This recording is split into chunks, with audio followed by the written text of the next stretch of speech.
महर्षि दधीची हमारे भारतवर्ष की भूमि पर ऐसे ऐसे परोपकारी राजा और साधु संत हुए हैं जिनकी कथाएं आज भी मनुष्य मात्र को प्रेरणा देने का काम करती है। ऐसे ही एक ऋषि थे महर्षि दधीची। वह ऐसे ऋषि थे जो मानव जाति के हित के लिए अपना जीवन दान करने में जरा भी नहीं हिचकिचाए।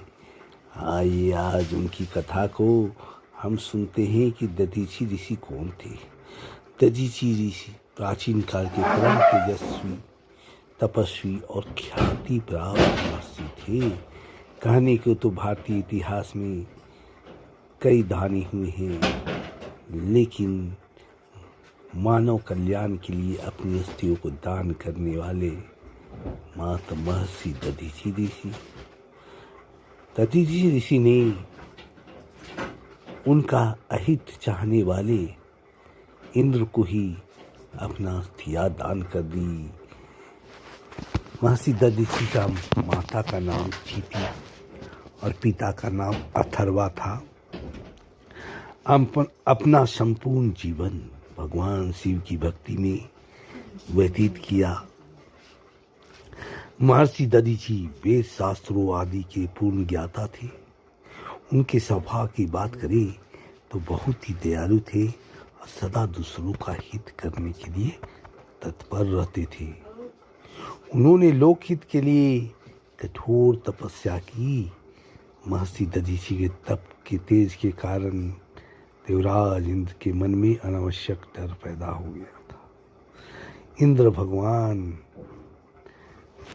के मन में हमेशा से डर, जब कोई ऋषि मुनि तपस्या करते थे तो उनको अपना सिंहासन खो जाने का हमेशा भय हो जाता था, जिससे वे उनकी तपस्या भंग करने का कोशिश करते थे। अपने तप और ध्यान के कारण महर्षि दधीची के तेज से तीनों लोग आलोकित हो उठे। उधर इंद्र का तेज दिन ब दिन कम होता जा रहा था। अब इंद्रदेव को डर लगा। महर्षि दधीची से ईर्ष्या का भाव उत्पन्न होने लगा। इंद्र को लगा कि महर्षि उनसे इंद्रासन छीनना चाहते हैं। तब इंद्र ने महर्षि दधीची की तपस्या भंग करने के लिए कामदेव और एक अप्सरा को उनके पास भेजा, लेकिन वे महर्षि की तपस्या भंग करने में विफल रहे। तब इंद्र उनकी हत्या के इरादे से सेना सहित वहां पहुंचा, लेकिन उसके अस्त्र महर्षि की तप के अमेध कवच को भेद न सके और वे शांत भाव से समाधिस्थ बैठे रहे। अपने असफल प्रयासों से हार कर इंद्र स्वर्ग लौट गए। इस घटना के कुछ समय बाद पृथ्वी पर वृत्रासुर नामक राक्षस ने हुआ और उसने अपनी शक्ति से देवलोक पर कब्जा कर लिया और इंद्र सहित सभी देवताओं को स्वर्गलोक से बाहर निकाल दिया। वृत्रासुर के देवलोक पर कब्जा करने के बाद सभी देवता अपनी व्यथा लेकर ब्रह्मा जी के पास गए। तब प्रजापति ब्रह्मा जी ने उन्हें एक उपाय बताया। पृथ्वी लोक में दधीची नाम के एक महर्षि रहते हैं। यदि वे अपनी अस्थियों का दान कर दे तो उन अस्थियों में से एक वज्र बनाकर वृत्रासुर राक्षस को मारा जा सकता है। इसीलिए उनके पास जाकर उनकी अस्थियां मांगो। परंतु देवराज इंद्र महर्षि दधीची के पास जाने से कतरा रहे थे। वह सोचने लगे, मैंने जिनकी हत्या का प्रयास किया वह मेरी सहायता क्यों करेंगे, लेकिन इसके अलावा कोई और उपाय नहीं था। इसलिए इंद्र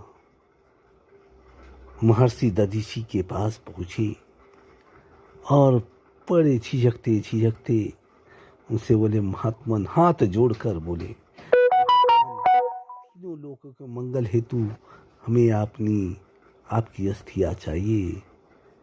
इस पर महर्षि बड़ी ही विनम्रता के साथ बोली, हे इंद्रदेव, यदि मेरी अस्थियों से मानव और देव जाति का कुछ हित होता है तो मैं सहर्ष अपनी अस्थियों का दान देने के तैयार हूँ। इंद्र यह सुनकर हैरत में पड़ गए।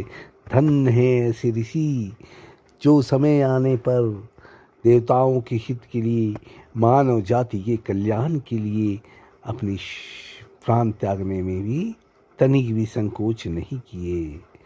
ऐसे ऐसे बहुत से भारतवर्ष में जन्मे हैं जिन्होंने अपने त्याग से, बलिदान से इस देश को कृतार्थ किया है।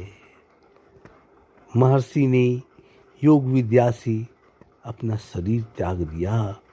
महर्षि के शरीर की त्वचा, मांस और मज्जा उनके शरीर से अलग हो गए। मानव देह के स्थान पर सिर्फ उनकी अस्थियां ही शेष रह गई। इंद्र ने उन अस्थियों को श्रद्धापूर्वक नमन किया और उन्हें ले जाकर तेजवान नामक वज्र बनाया। इसी वज्र के बल पर उन्होंने वृत्रासुर का वध कर डाला और तीनों लोग उसके भय से मुक्त हो गए। साथ ही देवताओं को भी अपना देवलोक पुनः प्राप्त हो गया। अगर यह वीडियो आपको पसंद आया है तो लाइक और सब्सक्राइब जरूर करेंगे। धन्यवाद।